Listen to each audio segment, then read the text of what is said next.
دوستو آج کی کہانی راشد بھٹی کی 15 سالہ محبت کی کہانی ہے جو کہ اس کے ایک دوست نے سنائی ہے۔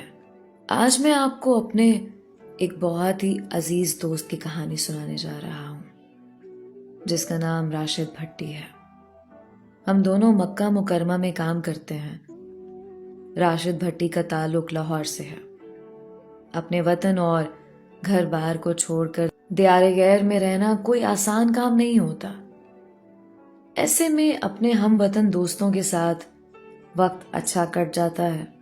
دوستوں کے ساتھ گپ شپ ہوتی تو سارے دن کی تھکان دور ہو جاتی تھی۔ راشد بھٹی سے میری دوستی کو زیادہ عرصہ نہیں گزرا تھا، تاہم اتنے تھوڑے عرصے کی دوستی کے باوجود ہم بہت گہرے دوست بن چکے تھے۔ وہ ایک اچھا اور صاف دل کا انسان تھا، مگر کبھی کبھی مجھے محسوس ہوتا تھا کہ راشد بھٹی کے چہرے پر کسی نامعلوم کرب کی پرچھائی ہے۔ اسے کوئی ایسا دکھ لاحق تھا جو اسے اندر ہی اندر کھائے جا رہا تھا۔ وہ دوسروں سے بہت منفرد اور الگ تھا۔ میں نے اسے کبھی ہنستے ہوئے نہیں دیکھا تھا۔ وہ دوستوں کی گپ شپ کے دوران مسکراتا بھی تو ایسا محسوس ہوتا کہ جبرن مسکرا رہا ہو۔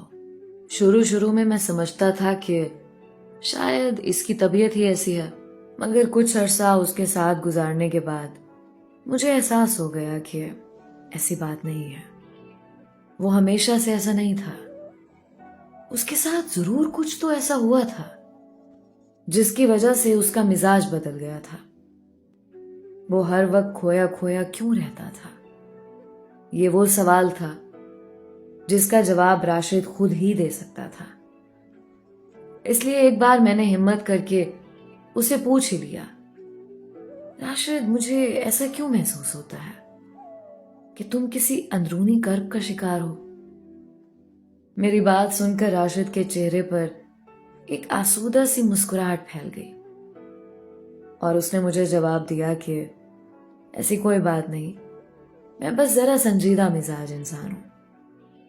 راشد نے میرے سوال کو مسکرا کر ٹال دیا تھا، مگر اس وقت اس کی آنکھوں کا کرب میری نگاہوں سے چھپ نہیں سکتا تھا۔ میں سمجھ چکا تھا کہ وہ کسی اندرونی غم میں مبتلا ہے اور اس غم کو اکیلے ہی سہ رہا ہے۔ میں اس کا دوست تھا، اس کی دلجوئی کرنا میرا فرض تھا۔ اس لیے ایک دن میں نے اسے اکیلے میں پوچھا کہ راشد وہ دوست ہی کیا جو اپنے دوست کو دل کا راز نہ بتائے؟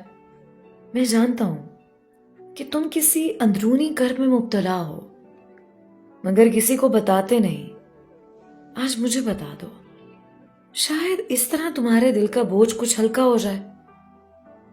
میری بات سن کر راشد کے چہرے پر کربناک سی مسکراہٹ پھیل گئی، وہی مسکراہٹ جو اس کی زندگی کا حصہ بن چکی تھی۔ وہ کچھ دیر تک پرخیال سے نگاہوں سے مجھے تکتا رہا اور پھر بولا، چلو آج اپنے یار کو اپنا حال دل سنا ہی دیتے ہیں۔ دراصل میرا یہ حال کسی لڑکی کے عشق کی وجہ سے ہوا ہے۔ وہ لڑکی اور میں ایک ہی گاؤں میں رہتے تھے۔ بس یوں سمجھ لو کہ اس کا گھر ہمارے گھر سے چند منٹ کی پیدل مسافت پر ہے۔ میں نے جب اس لڑکی کو پہلی بار دیکھا تھا تو اسی وقت دل ہار بیٹھا تھا۔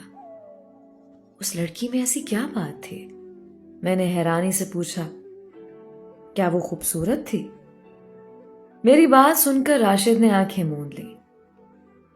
اس کے چہرے سے صاف محسوس ہو رہا تھا کہ اس کے ذہن میں یادوں کے دریچے کھل گئے ہیں۔ وہ بولا، کیا لکھوں اس کی تعریف صورت میں یار، الفاظ کم پڑ رہے ہیں اس کی معصومیت دیکھ کر۔